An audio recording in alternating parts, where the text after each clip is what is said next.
ఆ, పరిశుద్ధ గ్రంథము నుండి సమూయేలు మొదటి గ్రంథం 2వ అధ్యాయం. మనందరూ బాగా పరిచయమైన వచన భాగం ఇది. 30వ వచనం. సమూయేలు మొదటి గ్రంథం 2వ అధ్యాయము 30వ వచనం. అందరము కలిసి బిగ్గరగా చదువుకుందాం. నీ ఇంటి వారును నీ పితరుని ఇంటి వారును నా సన్నిధిని యాజకత్వము జరిగించుదురని యెహోవా ఆజ్ఞ ఇచ్చి ఉన్నను. ఇప్పుడు అది నా మనసునకు కేవలం ప్రతికూలమాయనని ఇశ్రాయేలు దేవుడైన యెహోవా సెలవిచ్చుచున్నాడు. కావున యెహోవాకు ఏదనగా, నన్ను గనపరచు వారిని నేను గనపరచుదును, నన్ను తృణీకరించు వారిని నేను తృణీకరించుదును. ఆ చివరి భాగం మరలా అందరం కలిసి చదువుకుందాం. నన్ను గనపరచు వారిని నేను గనపరచుదును, నన్ను తృణీకరించు వారిని తృణీకరించేదను అన్నట్లుగా. సరే, ఈ వచన భాగము లేదంటే ఈ అధ్యాయము ఇవన్నీ మనం ఎరిగిన వారమే. ముగ్గురు వ్యక్తులు లేదంటే 3 టైప్ ఆఫ్ గ్రూప్స్ మనకు కనబడతారు. ఒకటి ఏలి, అదొక రకమైన గుంపు. ఏలి కుమారులైనటువంటి హోప్ని, ఫినిహాసులు, ఇదొక రకమైన గుంపు. మూడవది సమూయేలు. 3 రకాల వ్యక్తులుగా మనం ఇది చూడొచ్చు. దేవుణ్ణి గనపరిచినప్పుడు దేవుడు తన వారిని ఏం చేస్తాడు? గనపరుస్తాడు. గనపరచడం, హానరింగ్ అంటే అర్థం ఏంటి? గనపరచడం అంటే అర్థం ఏంటి? గనపరచడం అంటే చెప్పండి మామూలుగా. పొగడ్డం. ఓకే. ఇంకా ఇంకా గనపరచడం అంటే కీర్తించడం. ఇంకా గనపరచడం, గొప్ప చేయడం, అవన్నీ దగ్గరలోనే ఉన్నాయి. ఇంకా గనపరచడం అంటే, హానరింగ్ అంటే గౌరవించడం. ఈయన చెప్పాలి. గనపరచడం అంటే, హానరింగ్ అంటే ఏదోటి రెస్పెక్ట్ ఇవ్వడం, గౌరవించడం, ఒబే చేయడం, వెయిట్ ఇవ్వడం. దాని మూల పదంలోకి వెళ్తే వెయిట్ ఇవ్వడం, విలువ ఇవ్వడం. విలువ ఇవ్వడం, వెయిట్ ఇవ్వడం. నాకేం వెయిట్ ఇచ్చావంటారుగా మామూలుగా. వెయిట్ అంటే ఏదో బరువు ఇచ్చారని కాదు. నాకెంత విలువ ఇచ్చావు నువ్వు, నాకెంత విలువ ఇచ్చావు మీ ఇంటికి వచ్చినప్పుడు అంటారు కొంతమంది. హానరింగ్, గనపరచడం అంటే విలువ ఇవ్వడం దేవునికి. ఎంత విలువ ఇవ్వాలి? 3 రకాల గుంపులు ఇక్కడ మనకు కనబడుతున్నాయి. ఒక్కొక్కరు ఒక రకమైనటువంటి విలువ ఇచ్చారు. ఈనాడు మనము దేవునికి ఇచ్చే విలువను బట్టే మన విలువ ఉంటుంది. ఒకవేళ భూమి మీద మంచి విలువ ఉంటే ఉండొచ్చు, కానీ దేవుని దగ్గర కూడా మనకు ఒక విలువ ఉండాలి. ఈ లోకంలో భూమి మీద మన బ్రతికినంత కాలం దేవునికి ఇచ్చే విలువను బట్టే రేపొద్దున దేవుని దగ్గర మనకు ఒక విలువ దొరికింది.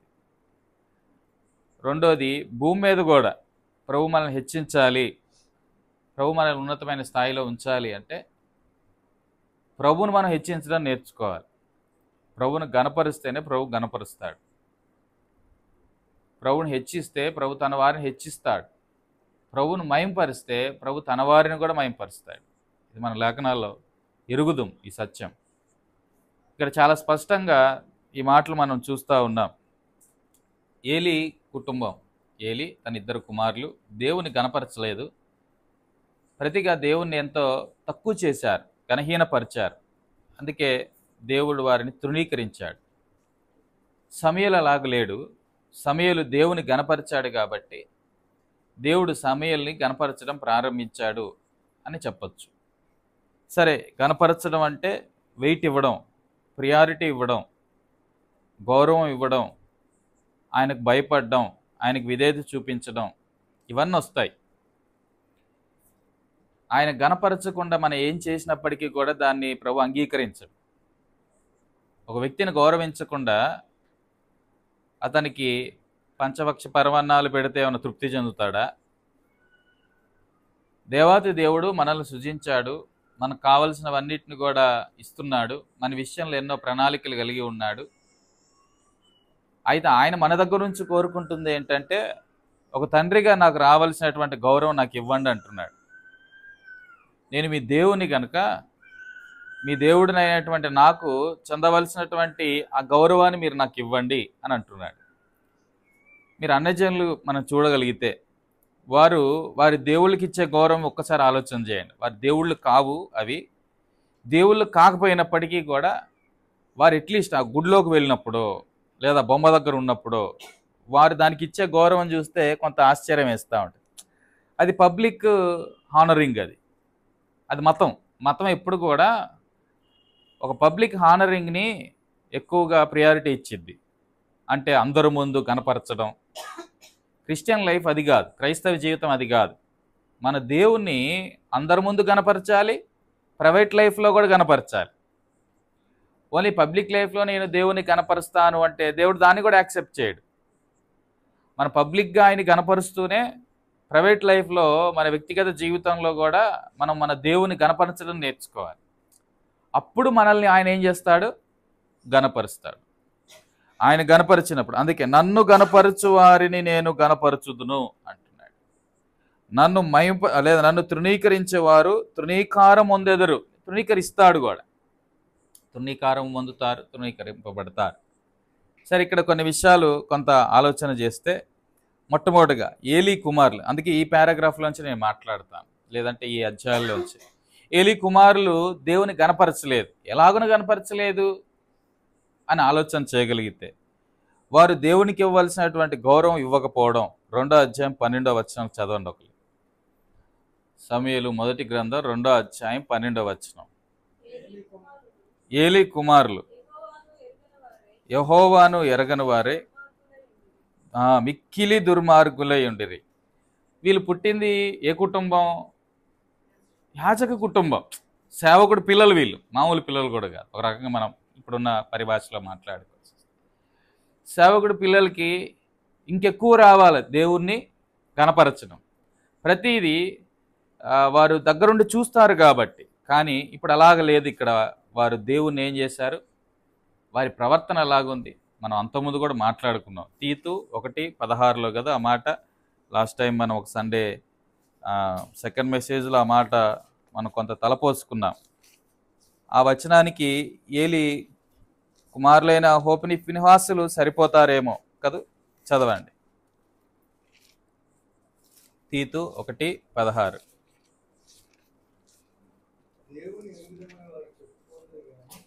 చివరి లైన్ చదివేయండి.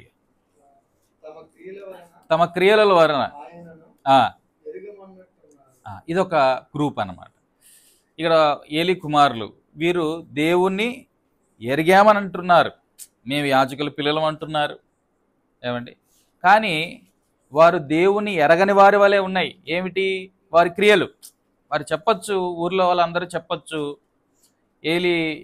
ఏలీ కుమారులు వీరిద్దరు యెహోవాని ఎరిగిన వారని ఊర్లో వారు అందరూ అనొచ్చు. వాళ్ళు కూడా చెప్పుకోవచ్చు, మాకు తెలుసు యెహోవా అని. కానీ వాళ్ళ ప్రవర్తన దగ్గరకు వచ్చేసరికి వారు ప్రభుని ఎరగని వారి వలె ఉన్నారు. ప్రభు భయం లేని వారు. తద్వారా వాళ్ళు దేవుణ్ణి ఏం చేసినట్లు? అగౌరవపరిచినట్లు. సో ఇప్పుడు దేవుణ్ణి అగౌరవపరిచిన వ్యక్తులుగా వీరిద్దరు ఉండిపోయారు. అంటే వాక్యం తెలుసుకోవడం మాత్రమే కాదు, వాక్యాన్ని జీవితంలో అన్వయించుకున్నప్పుడు మనం దేవుని ఏం చేసిన వారం అవుతాం? ఘనపరిచిన వారం అవుతాం. ఏలీ కుమారులు ఆ విషయంలో ఘోరంగా విఫలమయ్యారు. వారు ఎంతగా చెడిపోయారో ఆ అధ్యాయంలో మీరు చూస్తే చాలా విషయాలు అర్థమవుతాయి.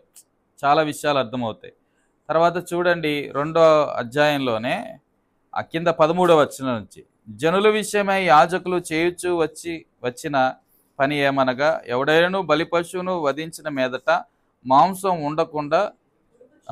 ఉడుకుచుండగా యాజకునికి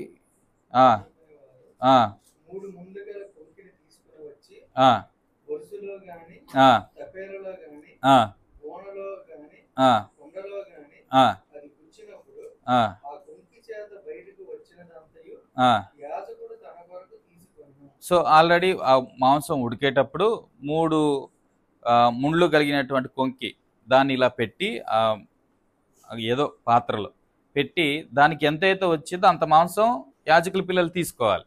అది తర్వాత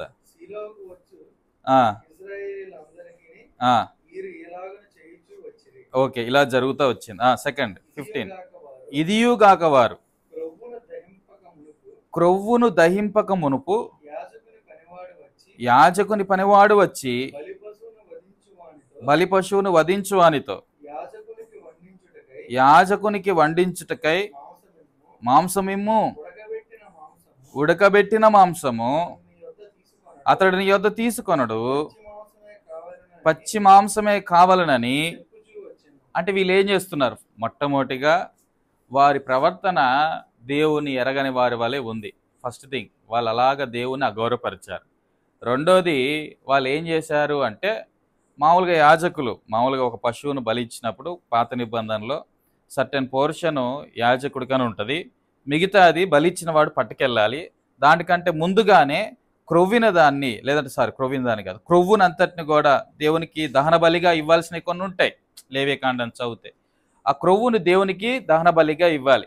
వీళ్ళు ఏం చేస్తున్నారు అంటే ఆ క్రొవ్వును దేవునికి దహన బలిగా ఇవ్వకముందే, దేవునికి ఇవ్వకముందే ముందు మాకు ఇచ్చేయండి అన్నట్లుగా వాళ్ళు ఏం చేస్తున్నారు అంటే యాక్చువల్గా ఉడకబెట్టేటప్పుడు వెళ్ళి ఆ 3 కొంకిలు దాంట్లో పెట్టి ఎంత మాంసం వస్తే అంత మాంసం తీసుకోవాలి. కానీ వీళ్ళు అలా కూడా కాకుండా వధించే వాని దగ్గరికి వెళ్ళి, ఇదిగో హోప్ని ఫినియాసులు పంపించారు, మాకు మాంసం కావాలి, రా మీట్ కావాలని అడుగుతున్నారు.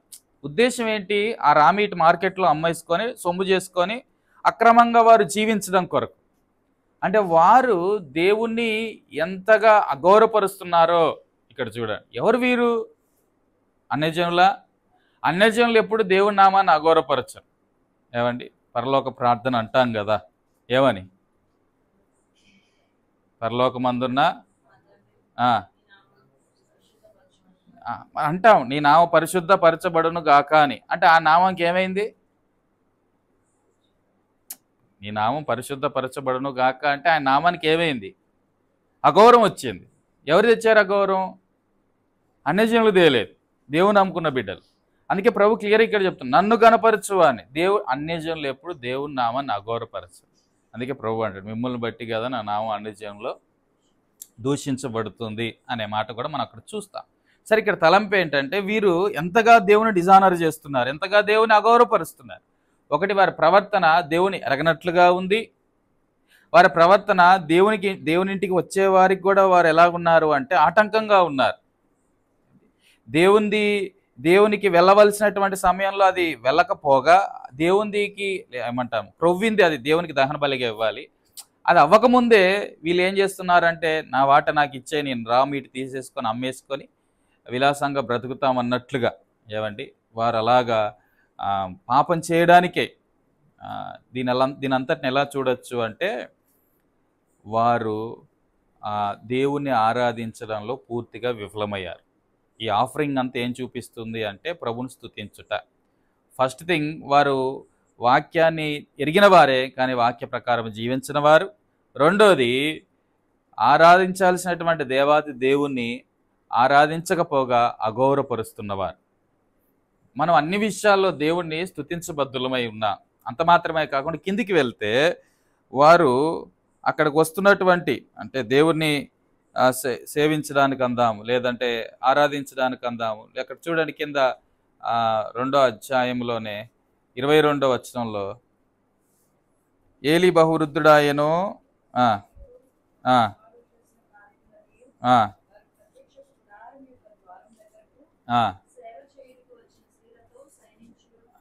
చూడండి, అక్కడ సేవ చేయడానికి వచ్చిన స్త్రీలతో వీళ్ళు ఏం చేశారు? శయనించుచూ వచ్చారు. ఎంత నైతిక విలువలు లేని వారుగా ప్రవర్తిస్తున్నారు. ఎంత ఘోరం అండి.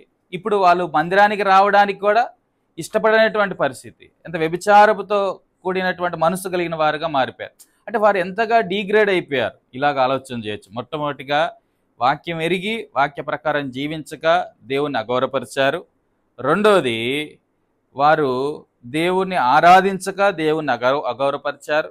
ఈ మాటకు వచ్చేసరికి దీన్ని ఎలాగ మన జీవితాలు అప్లై చేసుకోవచ్చు ఇప్పుడున్న విషయానికి అంటే, తన తోటి సహోదరుని ఎవరైనా అవ్వచ్చు, వారి విషయమే చెడ్డగా చెప్పడం ఇంచుమించు ఇదే పని. ఇక్కడైతే వచ్చినటువంటి ఆ స్త్రీని వారు చెరిపేశారు. దేవుని వాక్యం క్లియర్గా ఎరిగిన వారైతే వారు ఎలా ఉంటారు అంటే, ఒక మనిషి గురించి తప్పుగా చెబితే ఆ మనిషిని నగ్నంగా నిలబెట్టిన దాంతో సమానం. నేను చెప్పేది మీకు అర్థమవుతుందో లేదు. ఒక మనిషి గురించి చెడ్డగా ఎవరైనా చెప్తే, ఒక మనిషి గురించి ఏమంటాం డిఫేమ్ చేయాలనే ఆలోచన కలిగి ఉంటే ఆ మనిషిని వివస్త్ర చేసి నిలబెట్టిన దాంతో సమానం. అంటే ఇంత సీరియస్గా ఉండాలి క్రైస్తవ జీవితం. మనం ఎవరి గురించి ఎప్పుడు కూడా మాట్లాడడానికి, ఒకవేళ అబద్ధ ప్రవక్తలు ఉంటారు అది వేరు, కానీ మనము తప్పుడు సాక్ష్యాలు చెప్పే వారముగా ఉన్నామనుకోండి, సేమ్ ఇంచుమించు ఇదే ఘోరమైన పాపాన్ని చేసినట్లు. వీళ్ళు ఎంతగా అఘోరపరిచారు అంటే, ఆయన స్వరూప్యంలో చేయబడ్డటువంటి స్త్రీలను వారి యొక్క కోరికలు తీర్చుకోవడానికే వారితో శయనించి ఇంత ఘోరమైన కార్యం చేశారు. మన తోటి సహోదరులు బయట ఉండొచ్చు, ఎక్కడైనా ఉండొచ్చు, వారు దేవుని స్వరూప్యంలో చేయబడ్డవారు. ఆయన ఇమేజ్, ఇంకో మాటలో చెప్పాల్సి వస్తే ఇమేజ్ ఆఫ్ గాడ్. ఇప్పుడు ఒక ఇమేజ్ ఆఫ్ గాడ్ని మనం తప్పుగా ఆలోచన చేస్తున్నాము అంటే ఆయన ఎంత అగౌరవపరిచినట్టు కదా. ఒక స్త్రీని, అందుకే ప్రభు అన్నారు, ఒక స్త్రీని మోహపు చూపుతో చూచే ప్రతివాడు కూడా హృదయమందు వాడు అప్పుడే వ్యభిచారం చేస్తున్నట్లు అని. ఎందుకు అంత తీవ్రంగా ప్రభు మాట్లాడాడు అంటే, ఆ స్త్రీ ఆమె ఎవరో కాదు, ఇమేజ్ ఆఫ్ గాడ్, ఆమె దేవుని స్వారూప్యం. ఈ సెన్స్ మనలో ఉండాలి. వీళ్ళు అది లేక చూడండి ఎంత ఘోరమైన పాపం చేశారు. సో వీరు ఈ రకంగా దేవుని అగౌరవపరిచారు. ఒకటి, దేవుని ఎరగని వారి వల్ల ప్రవర్తించారు. రెండోది, దేవుని ఆరాధించక దేవుని అగౌరవపరిచారు. మూడోది, దేవుని స్వారూప్యంలో ఉన్న మనుషుల విషయంలో వారు మంచి ప్రవర్తన కలిగి ఉండక, నేను దేవుడు అంటే గౌరవం కానీ నాకు మనుషులంటే గౌరవం లేదు అని అన్నాడు అనుకోండి, దేవుడు దాన్ని యాక్సెప్ట్ చేయడు. మనం దేవుని గౌరవిస్తూనే, దేవుని గణపరుస్తూనే సాటి మనిషిని కూడా మనం ప్రేమించే వారముగా ఉండాలి. అందుకే దేవుడు అన్నాడు, నిన్ను వలె నీ పొరుగు వారిని ప్రేమించు అనే విషయాన్ని మనం చూస్తున్నాం. నిన్ను వలె నీ పొరుగు వారిని ప్రేమించు అని. ఒకడు దేవుణ్ణి ప్రేమిస్తున్నారని చెప్పి తన సహోదరుణ్ణి ద్వేషించినట్లయితే వాడు ఏంటట, అబద్ధికుడు అనే మాట ఉంది. సో క్లియర్గా యేసుప్రభువు వారు చెప్పారు. ఏమండి, క్లియర్గా ఆయన అదేంటి శిష్యులు చెప్తా వచ్చారు, మనం ఆయన గణపరుస్తున్నాము అంటే కేవలం ఆయన మాత్రమే కాదు, మన తోటి సహోదరులు ప్రేమించకుండా నేను ఆయన గణపరుస్తున్నాను అంటే ప్రభు అంటాడు, ఇదంతా చెత్త, నాకు అవసరం లేదు, నీ ఏమంటారు హానరింగ్ నాకు అవసరం లేదంటాడు. సో ఏలీ కుమారులు అలాగా దేవుని అగౌరవపరుస్తూ వచ్చారు. ఇలాగ చెప్తాను, విజయనగరంలో ఒక ఆయన ఉన్నారు, సేవకులే, నేను ఎవరిని అనను, మామూలు విశ్వాసులు మమ్మల్ని మేము అనుకోవాలి ముందు. సేవకుడే, ఆయనకు ఒక కుమారుడు, ఇద్దరు ఎంతో కూతుర్లు ఉన్నట్టు నాకు గుర్తు. సేవకుడు కుమారుడే తాగుతున్నాడు. ఏమండి వినాలి, సేవకుడు కుమారుడు ఏం చేస్తున్నాడు, తాగుతున్నాడు. ఏం తాగాడు, మంచినీళ్ళు కాదు, మందు తాగుతున్నాడు. రోజుకొక బాటిల్ తెచ్చుకొని తాగుతూ ఉంటే విషయం బయటకు వచ్చిన తర్వాత భార్యాభర్తలు అంటే అప్పటికే పెళ్ళి అయిపోయినట్టుంది అబ్బాయికి, ఏదో మొత్తానికి గొడవ అయింది. అప్పుడు ఏమంటాం పాస్టర్ అమ్మ ఏం చెప్తుందంటే, నాన్న రోజు తాగమాకరా ఆరోగ్యం పాడైపోయిద్దని చెప్తుంది. ఏమంటుంది, రోజు తాగమాకు ఆరోగ్యం పాడైపోయింది. అసలు దేవుణ్ణి అగౌరవపరుస్తున్నాడు నా కుమారుడు నా కుమార్తె, నడురా బయటికి అని గెంటాల్సింది పోయి రోజు తాగమాకు ఆరోగ్యం పాడైతే అప్పుడప్పుడు తాగనేగా. ఎంత ఘోరం. ఇప్పుడు ఏలీ చేసిన తప్పేంటి అంటే, అరే నువ్వు చేసేది యాజకత్వం, ప్రభు మనల్ని ఏర్పాటు చేసుకున్నాడు, యాజకత్వపు లైన్లో మనల్ని ఉంచాడు, మీరు చేస్తున్న పని ఏంటి, ఇంత ఘోరమైన పని చేస్తున్నారేంటి అని ఏలీ కూడా అడగలేదండి. ఏమండి, వాళ్ళకి ఎక్కడ నొప్పి కలిగిద్దని. ఈనాడు మన పిల్లలు దేవుణ్ణి గణపరచకపోవడానికి కారణాలు ఏంటి అంటే, వాళ్ళకు నేర్పలేకపోతున్నాం.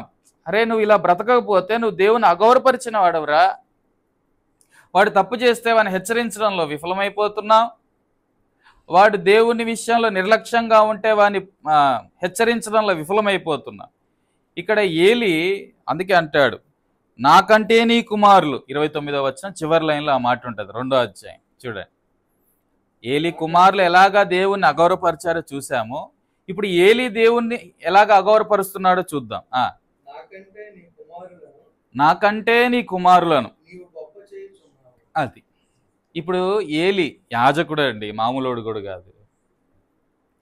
దేవుణ్ణి గౌరవించాడా, గణపరిచాడా? ఇక్కడ ఎంత క్లియర్గా మనం చూస్తాం. నాకంటే నీ కుమారులు నువ్వేం చేశావు.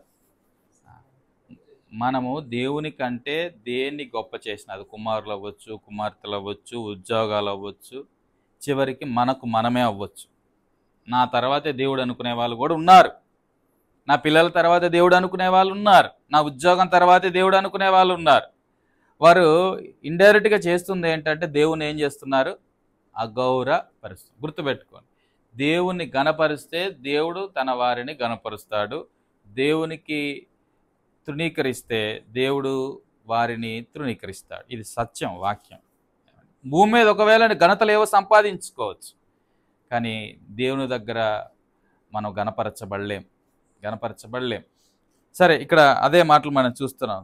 ఏలి కుమారులు ఎలాగా, చాలా విషయాలు చూడొచ్చు ఏలి కుమారుల గురించి. 3 విషయాలు చూసాం. ఏలి కుమారులు ఏ రీతిగా దేవుని అగౌరవపరిచారో, ఇక్కడ ఏలి దేవుని ఎలాగా అగౌరవపరుస్తున్నాడు ఇక్కడ మనం చూస్తూ ఉన్నాం. ఇందాక చదివామే 22వ వచనంలో. ఆ సంఘటనలన్నీ జరిగిన తర్వాత ఇవన్నీ కూడా అతని చెవిన పడ్డాయండి. ఎవరి చెవిన? ఏలి చెవిన పడ్డాయి. ఇలా స్త్రీలతో శయనిస్తున్నారు, మీ వాళ్ళు అన్యాయంగా మాంసం తీసుకుంటున్నారు. అసలు దేవునికి చెందవలసినటువంటి ఆ క్రొవ్వు చెందకముందే వీళ్ళు వెళ్ళి అక్రమంగా తెచ్చేసుకుంటున్నారు, అమ్మేసుకుంటున్నారు, చాలా చెడ్డ కార్యాలు చేస్తున్నారు. 23వ వచనం, ఈ జనులందరూ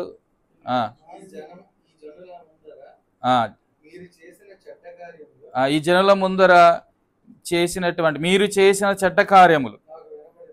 వీళ్ళు ఎంత బోల్డ్గా ఉన్నారు పాపం చేయడానికి చూడండి. జనుల ముందర చేస్తున్నారు పాపం, హేమైన కృత్యాలు.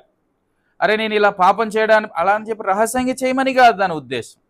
ప్రైవేట్ లైఫ్లో మనము దేవుని గణపరచాలి, పబ్లిక్ లైఫ్లో కూడా దేవుని గణపరచాలి. సో ఇక్కడ ఈ జనుల ముందర మీరు చేసిన చెడ్డ కార్యములు నాకు వినబడ్డాయి, ఇలాంటి కార్యములు మీరెందుకు చేయుచున్నారు? ఏమండి అక్కడ ఏమన్నాడు? నా ఎంత ముద్దుకు పిలుస్తున్నాడో ఏమండి, నా కుమారులారా. ఇంకో మాట అంటే బాగుండేదేమో అక్కడ. ఏమండి, ఏం మనుషులరా మీరు, ఇంత ఘోరమైన పాపం చేస్తున్నారు అని చెప్పి హెచ్చరించాల్సింది పోయి, ఆ మాటలు వినబడిన తర్వాత ఇలాగు చెయ్యొద్దు, నాకు వినబడినది మంచిది కాదు, యెహోవా జనులను మీరు అతిక్రమింపజేయుచున్నారు. నరుడికి నరుడు తప్పు చేసిన ఎడల దేవుడు విమర్శ చేయును గాని, ఎవరైనాను యెహోవా విషయములో పాపము చేసిన ఎడల వాని కొరకు ఎవడు విజ్ఞాపన చేయును అనను. ఒకరు వాళ్ళు పాపం చేస్తే వారి పక్షాన మీరు బలులు అర్పించాల్సిన వారు మీరే పాపాలు చేస్తున్నారేంటి అన్నట్లుగా. ఏమండి, సో ఆయన దేవుణ్ణి ఎలా అగౌరవపరిచారు? ఎవరు? ఏలి గురించి మాట్లాడుతున్నాం. ఎలాగంటే కుమారులు పాపం చేస్తుంటే హెచ్చరించక. అనుకుంటాం మనం చాలాసార్లు పిల్లల్ని డిసిప్లిన్ చేయడం రావాలి. కొట్టమని కాదు, ఇక్కడ బాధమని కాదు, బెత్తం వాడాల్సిన టైంలో బెత్తం వాడుతూనే దేవుని ఎలా గణపరచాలో వాళ్ళకి నేర్పాలి. మనం దేవునికి ఎలా ప్రాధాన్యత ఇవ్వాలో వాళ్ళకి నేర్పాలి. దేవునికి ఇచ్చే విలువ ఎంతో వారికి చెప్పాలి. ఇక్కడ ఆ విషయంలో పూర్తిగా విఫలమయ్యాడు కనుకే దేవుని అగౌరవపరిచిన వాడుగానే మిగిలిపోయాడు. ఎవరు? ఏలి అని చెప్పక తప్పదు. కుమారులకు మొదటి స్థానం ఇచ్చి, ఏమండి, నాకంటే నీ కుమారులు నీవు గొప్ప చేసి ఉన్నావు. ఈనాడు దేన్నో గొప్ప చేస్తూ దేవుని అగౌరవపరుస్తున్నామా? రోగం తగ్గింది, చక్కగా దేవుడు 15 సంవత్సరాలు ఆయుష్ పొడిగిస్తే బబులోను నుంచి వారు వస్తే వారికి ఏం చూపిస్తున్నాడు హిజ్కియా? ఇదిగో రా అని చెప్పి ఇంట్లో ఉన్నటువంటి లేదంటే ఆ యొక్క యుద్ధ సామాగ్రిని తన రాజ్యంలో ఉన్న వాటిని చూపిస్తున్నాడు, కానీ నా రోగాన్ని బాగు చేసింది దేవుడే అని చెప్పలేకపోయాడు. ఏమండి, అక్కడ దేవుని గణపరిచి ఉన్నట్లయితే తర్వాత పరిస్థితులు వేరుగా ఉండేవి. అతడు దేవుని గణపరచలేదు కాబట్టి తర్వాత ప్రవక్త వచ్చి ఆ మాట చెప్తాడు. ఏమని? ఇదిగో నీ తదనంతరం ఈ దేశంలో ఉన్న వారు చెరగా వెళ్తారు, నీ కుమారులు ఏమవుతారు? నంపుంసకులు అయిపోతారని చెప్తున్నాడు. అంటే దేవుని అగౌరవపరచకపోవడాన్ని బట్టి రాజ్యం మీదకి దేవుని ఉగ్రత వచ్చింది. దేవుని గౌరవించకపోవడాన్ని బట్టి కుటుంబాల మీదకి ఉగ్రత వచ్చింది. ఇక్కడ రాజ్యాల మీదకి ఉగ్రత వచ్చింది. ఏ రాజ్యం అయితే, ఏ దేశం అయితే, ఏ కుటుంబం అయితే, ఏ సంఘం అయితే, ఏ వ్యక్తి అయితే దేవుని గణపరుస్తాడో దేవుడు వారిని గణపరుస్తాడు. దీంట్లో ఎటువంటి సందేహం లేదు. సో ఆయన గణపరచడం మనం నేర్చుకోవాలి. ఆయన గణపరచడం. సరే, ఇక్కడ కొన్ని విషయాలు మీకు చూపిస్తాను. ఇప్పుడు మూడవ వ్యక్తి దగ్గరకు వద్దాం. ఎవరా మూడవ వ్యక్తి? సమూయేలు. సమూయేలు దేవుని ఎలా గణపరిచాడు అని ఆలోచన చేస్తే, మొట్టమొదటిగా సమూయేలు తన జీవితాన్ని ప్రభువుకు సమర్పించుకోవడాన్ని బట్టి దేవుని గణపరిచాడు. కాన్సిక్రేటెడ్ లైఫ్, దేవునికి డెడికేట్ చేసుకొని బ్రతకడం మనం నేర్చుకోవాలి. నా జీవితం నీకే అంకితం ప్రభువా అన్నట్లుగా మనం బ్రతకాలి. అలా బ్రతకడాన్ని బట్టి మనం దేవుని ఏం చేస్తున్నాం? గణపరిచే వారముగా ఉన్నాం. నా జీవితం నీకే అంకితం. నువ్వు ఉద్యోగం ఇస్తావో లేదంటే నన్ను ఎక్కడ ఉంచుతావో నీ ఇష్టం. నేను ఎక్కడున్నా నా జీవితం నీకే అంకితం అన్నట్లుగా నేను ఏం చేస్తాను? బ్రతుకుతాను. అదే ఇక్కడ మనం చూస్తాము. మొదటి అధ్యాయం 11వ వచనంలో ముందే ప్రార్థన చేసింది, నాకు ఒక కుమారుణ్ణి ఇవ్వు, నాకు ఒక మగపిల్లోని ఇవ్వు, అతని తల మీద క్షౌరపు కత్తి ఎన్నటికీ రానియను, అతను నీకు అప్పగిస్తాను అని చెప్పేసి ఆ తల్లి ముందుగానే మరి ప్రార్థన చేస్తున్నట్లుగా కదా. తర్వాత 28వ వచనానికి రండి.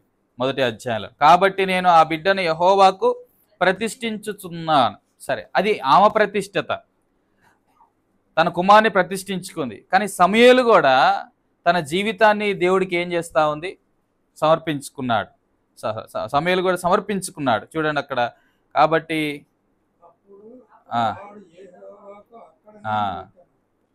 అక్కడ అప్పుడు వాడు యెహోవాకు అక్కడే మ్రొక్కాను. డెడికేట్ చేసుకున్నాడు తన జీవితాన్ని. ఎవరు? మన జీవితంలో ప్రాపర్ డెడికేషన్ లేకపోతే, ప్రభుకు సమర్పించుకొని మనం బ్రతకకపోతే దేవుణ్ణి ఎన్నడూ కూడా మనం ఏం చేయలేం? గణపరచలేం.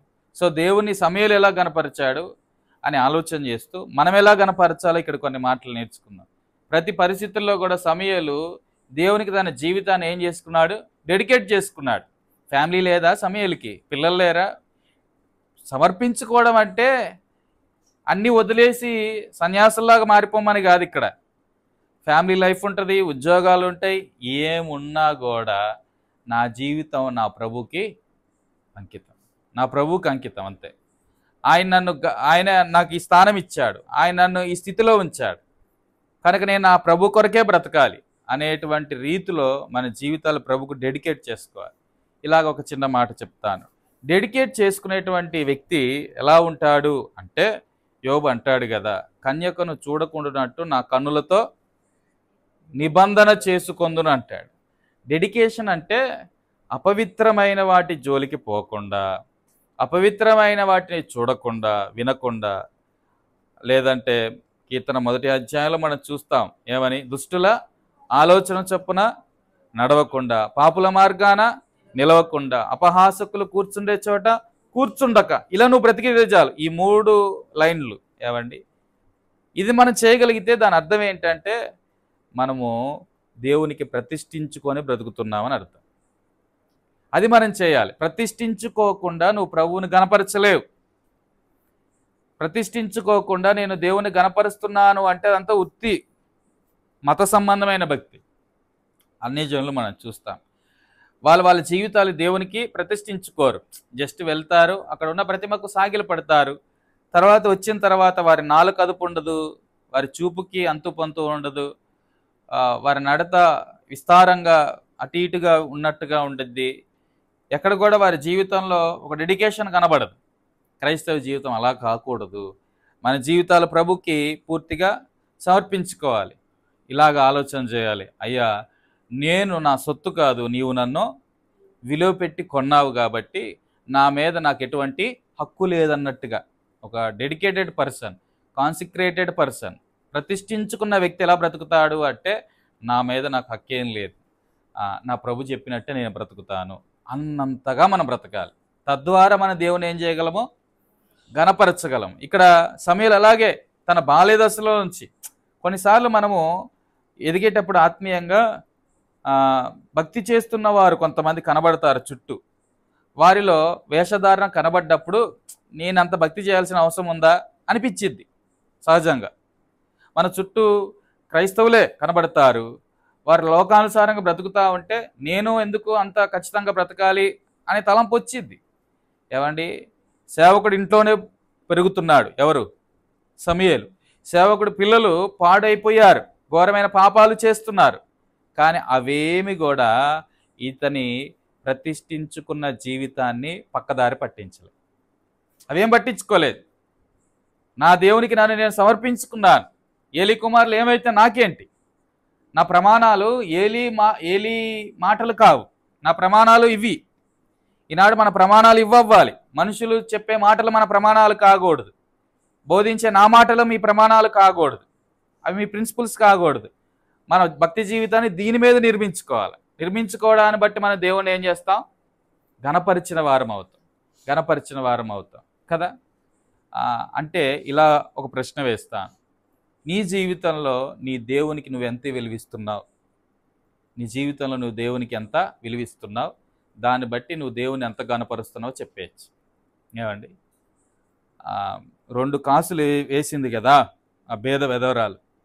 నువ్వు దేవునికి ఎంత విలువిస్తున్నావంటే ఆమె ఏం చెప్పిద్ది? నా జీవనం అంతా ఇచ్చే అంత విలువిచ్చేసాను అంటూ కదా.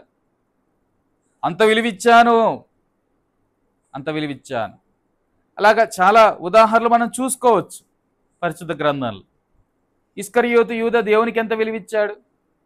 ఎంత విలువిచ్చాయో అయ్యా నువ్వు దేవునికి అంటే ఏమంటాడు ఇస్కరియోతు యూదా? 30 వెండి నాణ్యాలే దేవునికి ఇచ్చిన విలువ.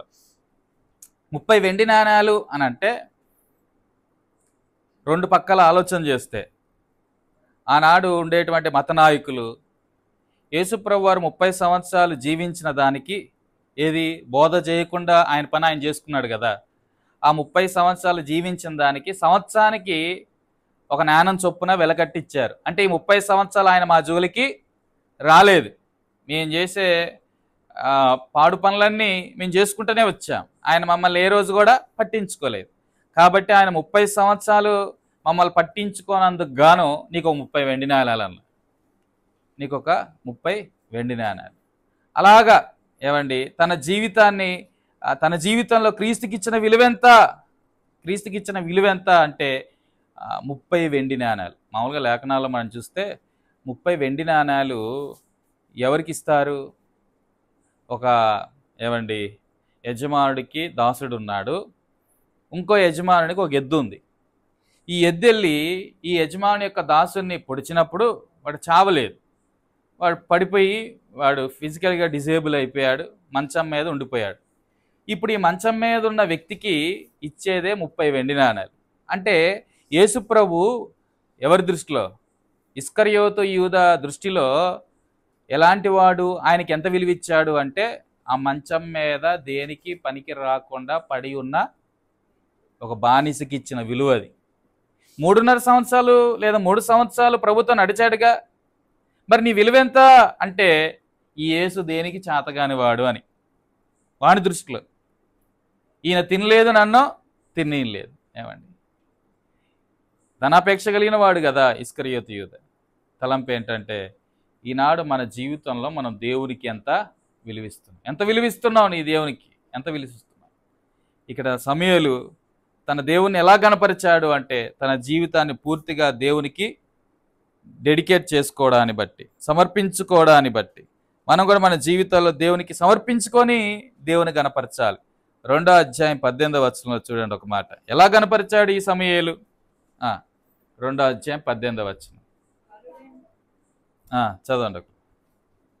బాలుడైన సమూయేలు నారతో నేయబడిన ఎఫోదు ధరించుకొని యెహోవాకు పరిచర్య ఎలా గణపరిచాడు? ఈయన దేవునికి పరిచర్య, దేవుని పనిలో ఉండి దేవుని గణపరిచాడు.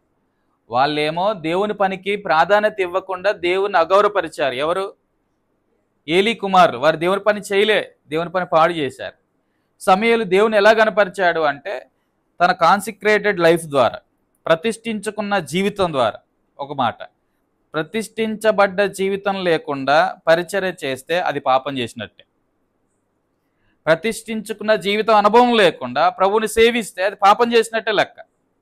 వాళ్ళు ప్రతిష్ఠించుకోకుండా ఏదో చేశారు, ఏదో బలులు, ఏదో వారికి ఉన్న డ్యూటీలాగా చేశారు తప్ప వారు దేవుని గణపరిచిన వారుగా లేరు. కానీ సమూయేలు అలా కాదు. తన జీవితాన్ని దేవునికి ప్రతిష్ఠించుకున్నాడు, తర్వాత దేవుని పనిలో ఇన్వాల్వ్ అయ్యాడు. మనం కూడా దేవుని పనిలో ఇన్వాల్వ్ అవ్వాలి. నీ వంతులో నీవు ఏమిచ్చాడు. మన శరీరంలో అవయవాలు ఉన్నట్లుగానే మనది చిన్న సంఘమే, కానీ ఈ సంఘంలో ఉన్న కొద్ది మందిమైనప్పటికీ కూడా ప్రతి ఒక్కరికి ఒక్కొక్క బాధ్యత దేవుడిచ్చాడు. నేను ఇవ్వలే, గుర్తుపెట్టుకోండి. నీ బాధ్యత ఏంటో, మీ బాధ్యత ఏంటో వ్యక్తిగతంగా ప్రభువుని అడగాలి. అయ్యా, నన్ను ఎందుకు ఈ సంఘానికి తీసుకొచ్చావు? ఈ సంఘంలో ఒక సభ్యుడిగా, ఒక అవయవంగా నన్ను ఎందుకు ఉంచావు? నా వంతులో నేనేం చేయాలి? ఊరికే ప్యారలైజ్డ్ ఏమంటాము, ఒక అవయములాగా, పక్షవాతం వచ్చి నాకు అవయములాగా మన సంఘాల్లో ఉండకూడదు. నీ వంతులో నువ్వు ఏదో పని చేయాలి, ఏదో ఒక పని. నన్ను దేవుడు ఈ పని కోసం ఉంచాడు. ప్రార్థన, లేదా ఏదో ఒక ఆర్థిక సంబంధమైన సహాయం చేయడానిక, లేదంటే సువార్త చేయడానిక, ఒక ఆత్మని తీసుకొచ్చి కూర్చోబెట్టడానిక, లేదంటే ఇంకా సేవకుడికి ప్రోత్సాహకరంగా ఉండడానిక, లేదా సంఘం కోసము ఇదిగో నెలకు ఒక రోజు సమర్పించుకొని దేవుని సన్నిధానంలో గోజాడడం కొరకం, ఏదో ఒక బాధ్యత ఉంటుందండి. అది నేను చెప్పేది కాదు. మీ అవయముగా మీ పని ఏంటో, మీ బాధ్యత ఏంటో అది మీరు ఎరిగిన వారే. సో ఇక్కడ తలంపు ఏంటంటే, ఎవరు దేవుని కనపరిచేవారు? సమూయేలు ఎలా కనపరిచాడు అంటే, ఒకటి తన జీవితాన్ని ప్రతిష్ఠించుకొని, రెండోది దేవుని పని చేసి.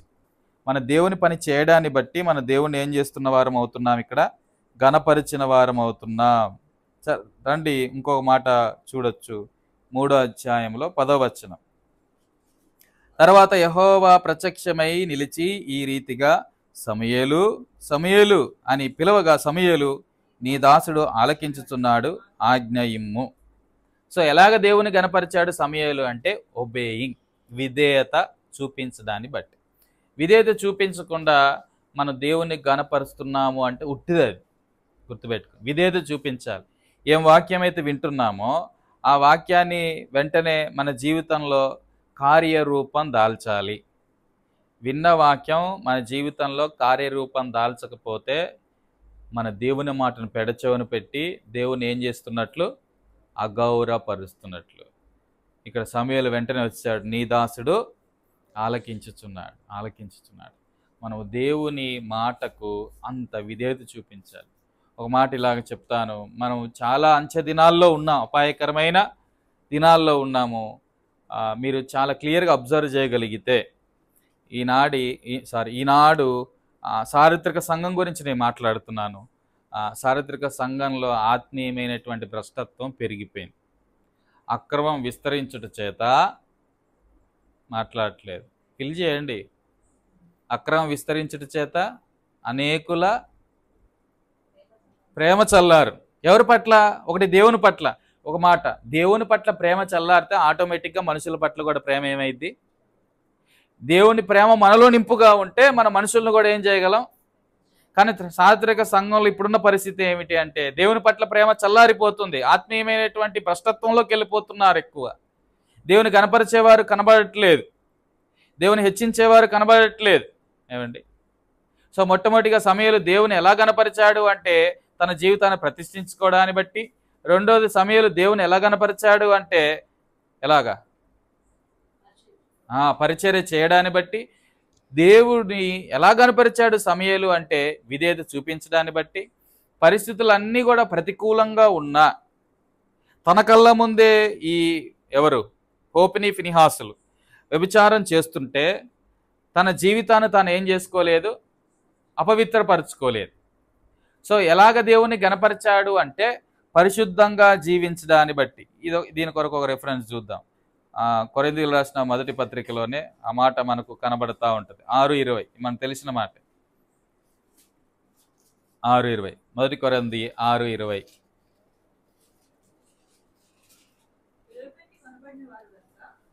విలువ పెట్టి కొనబడ్డవారు గనక మనల్ని మనం అపవిత్రపరచుకుంటే మన దేవుని మనం ఏం చేసినట్టు? అగౌరవపరిచినట్టే. ఏ విషయాల ద్వారా కూడా మనల్ని మనం అపవిత్రపరచుకోకూడదు. దానియేలు ఉన్నాడండి, 1వ అధ్యాయం 8వ వచనంలో అంటాడు ఏమని?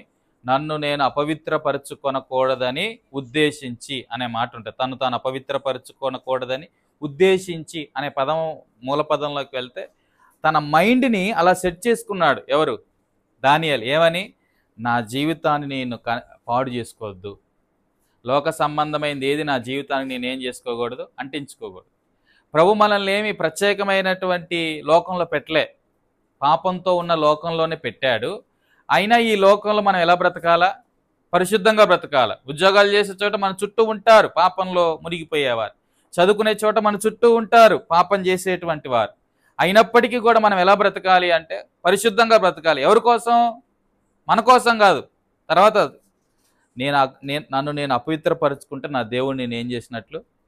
అగౌరవపరిచినట్లు. నా దేవుని నేను అగౌరవపరిచినట్లు. ఏదైనా అవ్వచ్చు.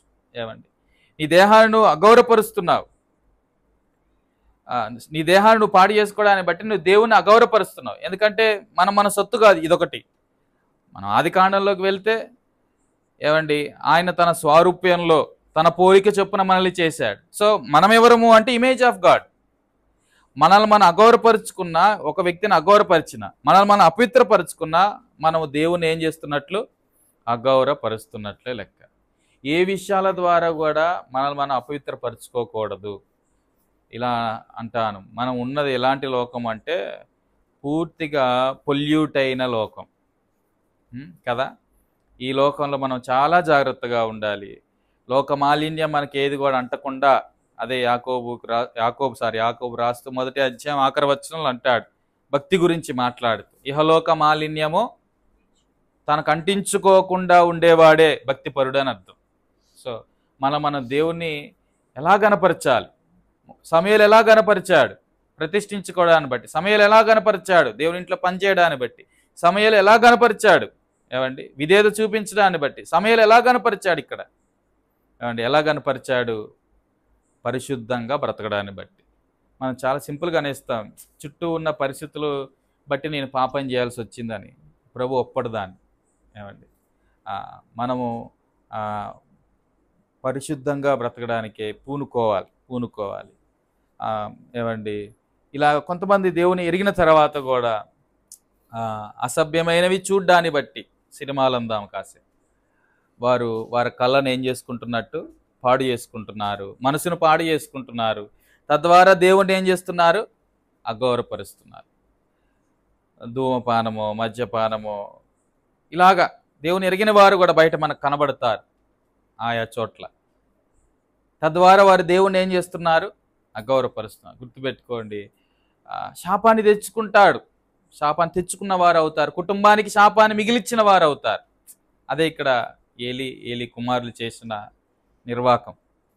సో మన దేహాన్ని పవిత్రంగా ఉంచుకోవడాన్ని బట్టి మన దేవుని ఏం చేసిన వారం అవుతున్నాము? ఘనపరిచిన వారు. సమయంలో అలాగా బ్రతికాడు. చివరాఖరికి ఒక మాట చెప్పి నేను ముగిచ్చేస్తాను. క్రైస్తవ జీవితం విశ్వాసంతో ముడిపడి ఉంది. నీవు విశ్వసించడం ద్వారా నువ్వు దేవుణ్ణి గణపరిచిన వాడవు, గణపరిచిన దానవు అవుతావు. రండి ఒక మాట, రోమిలు రాసిన పత్రిక 4వ అధ్యాయము 20వ వచనం. రోమిలు రాసిన పత్రిక 4వ అధ్యాయము 20వ వచనం.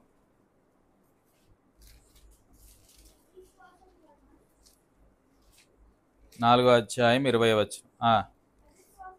అవిశ్వాసము వలన దేవుని వాగ్దానమును గూర్చి. చూడండి, ఎవరి గురించి? అబ్రహాం గురించి మాట్లాడుతున్నాడు. ఇప్పుడు 21లో దేవుణ్ణి మహిమపరిచాడు. ఎలా మహిమపరిచాడు? ఎక్కడ చూడండి. ఆయన వాగ్దానము చేసిన దానిని నెరవేర్చుటకు సమర్థుడని రూఢిగా విశ్వసించి విశ్వాసం వల్ల బలపొందాడు. దేవుణ్ణి ఎలాగ కనపరిచాడు ఇక్కడ అబ్రహాము? విశ్వాసం ఉంచడాన్ని బట్టి. ఎప్పుడు విశ్వాసం ఉంచాడు? బలం ఉన్నప్పుడా? పైనే రాశాడు. అబ్రహాము శరీరం అంతా ఏమైపోయింది? మృతతుల్యమైంది. ఆ మాట కూడా ఒకసారి 19. మరియు అతడు విశ్వాసమందు బలహీనుడు కాక. మనము శరీరంలో బలహీనపడ్డా విశ్వాసంలో బలహీన పడకూడదు. మన విశ్వాసంలో బలహీనపడ్డాము అంటే మన దేవుణ్ణి అగౌరవపరుస్తున్నట్టే లెక్క. పరిస్థితులు ప్రతికూలంగా ఉన్నా కూడా ఏమండి చదవండి. మరియు అతడు విశ్వాసమందు బలహీనుడు కాక రమారమి 100 ఏండ్ల వయసు గలవాడై ఉండి అప్పటికి తన శరీరము మృతుతుల్యమైనట్టును సారా గర్భము మృత్యుతుల్యమైనట్టును. వచ్చింది ఆలోచన ఏమిటి?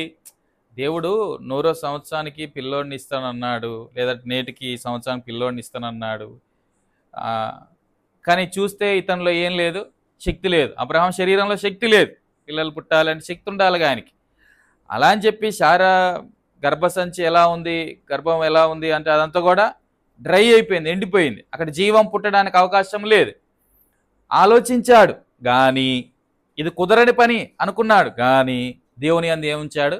విశ్వాసం. తద్వారా దేవుని ఆయన ఏం చేశాడు? నీ వల్ల సాధ్యమయ్యేటప్పుడు నువ్వు విశ్వాసించడం గొప్ప కాదు, నేను చేయగలను అనుకున్నప్పుడు నువ్వు విశ్వాసం ఉంచడం గొప్ప కాదు, తెలివితేటలు ఉన్నప్పుడు విశ్వాసం ఉంచడం గొప్ప కాదు, అన్నీ అనుకూలంగా ఉన్నప్పుడు విశ్వాసం ఉంచడం గొప్ప ఏముంది? తర్వాత అతిశయించవచ్చు, ఇది నా తెలివితేటలను బట్టి, నా బలమును బట్టి, నా సామర్థ్యాలు బట్టి వచ్చిందని.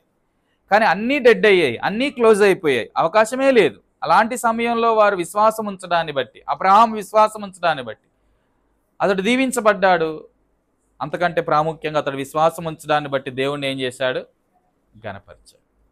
సో ఇది సమూయేలు విషయమే కాదు, మన విషయంలో కూడా. ఇక్కడ సమూయేలుకు ఒక 6-7 తలంపులు చూసాం కదా, ఇవే ఏలీ కుమారులకి ఏలీకి పెట్టి చూడండి. ఏమండి, కాన్సిక్రేటెడ్ లైఫ్ ఉందా ఏలీ జీవితంలో? ఏలీ కుమారుల జీవితంలో ప్రతిష్ఠించుకున్న బ్రతుకులు ఉన్నాయా? లేవు, గణపరచలేకపోయారు. సేవైనా దేవుని పనులు ఏమైనా ఇన్వాల్వ్ అయ్యారా? దేవుని పని అయినా చేశారా అంటే అది చేయలేదు, తద్వారా దేవుని అగౌరవపరిచారు. మూడోది, విధేయత చూపించడాన్ని బట్టి దేవుని ఏమైనా గౌరవపరిచారా వాళ్ళు? అది చేయలేకపోయారు. నాలుగోది, పరిశుద్ధంగా జీవించడాన్ని బట్టి వారు దేవుని ఏమైనా గణపరిచారా? అది గణపరచలేకపోయారే. విశ్వాసం ఉంచడాన్ని బట్టి దేవుని ఏమైనా గణపరిచారా? అది గణపరచలేకపోయారే. కానీ సమూయేలు అలాంటి ఇంటిలోనే ఉంటూ, గుర్తుపెట్టుకోండి, ఆ ఇంటిలోనే ఉంటూ తను మాత్రం ఎలా బ్రతికాడు చూడండి. ఒక సవాలు విసురుతున్నాడు. ఏమీ లేని ఆ రోజుల్లోనే నా దేవుని నేను ఇంత గణపరిచానే, ఇన్ని ఉన్న ఈరోజు మీరు దేవుని గణపరుస్తున్నారా అని సమూయేలు నిన్ను నన్ను ప్రశ్నిస్తున్నాడు. అలా ఉంది ఈ మాటలన్నీ కూడా. నాకైతే అలాగా అనిపిస్తావు. మనం ఎంతలా గణపరుస్తున్నాం, ఏ రకంగా నీవు దేవునికి విలువ ఇచ్చావు? ఆమె నా జీవనం అంతా ఇచ్చేశాను దేవునికి, నా దేవుడు అంటే నాకు అంత గొప్ప అంది ఆవిడ. ఎవరు? 2 కాసులు వేసిన భేద విధవరాలు. ఏవండి, పౌలు దేవుడికి ఎంత విలువిచ్చాడు అని ఆలోచన చేస్తే తన ప్రాణమును పోసేశాడు కదా. తను ఖర్చు అయిపోయాడట, తనకున్నది కూడా ఖర్చు చేశాడు. అది పౌలు జీవితం. అలాగ నా దేవుని నేనేం చేశాను? గణపరిచాను. బర్నబా అతడు ఒక ల్యాండ్ లార్డ్, మిగులు ఆస్తి కలిగిన వాడు కదా. ఏమండి, ఎక్కువ భూములు కలిగిన వాడు. అదంతా కూడా పౌలు పాదాల దగ్గర పెట్టి, పౌలు అంటున్నాడు, ఆది అపోస్తులైనటువంటి యోహాను పేతురు పాదాల దగ్గర పెట్టి అతడు దేవుణ్ణి గణపరిచాడు. వీటన్నిటికంటే నా దేవుడు ఎక్కువ అని. ఇప్పుడే మీ ఆస్తులు పెట్టమనట్లేదు, మామూలుగా అంటే నా జీవితంలో ప్రియారిటీ నా ప్రభువే అని అర్థం. వాళ్ళందరూ ఇచ్చిన సాక్ష్యం ఏంటంటే దేవునికి ఫస్ట్ ప్లేస్ ఇవ్వని వాడు దేవుణ్ణి అన్నడు కూడా గణపరచు. దేవుణ్ణి గణపరిస్తే దేవుడు వారిని గణపరుస్తాడు. యోసేపుని గణపరిచాడా లేదా? దానియేలుని గణపరిచాడా లేదా? ఏమండి, షడ్రక్ మేషక్ అబేద్నెగోలను గణపరిచాడా లేదా? ఇప్పుడు మనం చదువుకున్న సమూయేలుని గణపరిచాడా లేదా? దావీదుని గణపరిచాడా లేదా? దేవుని గౌరవించకుండానే వీళ్ళకి ఘనతలు వచ్చేసాయా? దేవుని గణపరిచారు కాబట్టి దేవుడు వారిని గణపరిచారు. మనం కూడా ప్రతిరోజు మన దేవునికి ఫస్ట్ ప్లేస్ ఇవ్వడం నేర్చుకుందాం. దేవుడు మనల్ని గణపరిచి ఆయన కూడా ఆనందిస్తాడు. మన దేవుని అగౌరవపరిస్తే ఒకటి దుఃఖిస్తాడు, తృణీకరించే వారిని ఆయన ఏం చేస్తాడు? తృణీకరిస్తాడు కదా. మనం పతనమైనప్పుడు కూడా ఆయన దుఃఖపడతాడు, గుర్తుపెట్టుకో. అలా కాకుండా దేవుని గణపరుస్తూ దేవుని హెచ్చించే వారముగా మనముండునట్లు మన జీవితాలు దేవునికి ప్రతిష్ఠించుకుందాం. ప్రభు ఆ రీతిగా మనల్ని ముందున్న కాలం కొరకు సిద్ధపరిచి బలపరచునుగాక.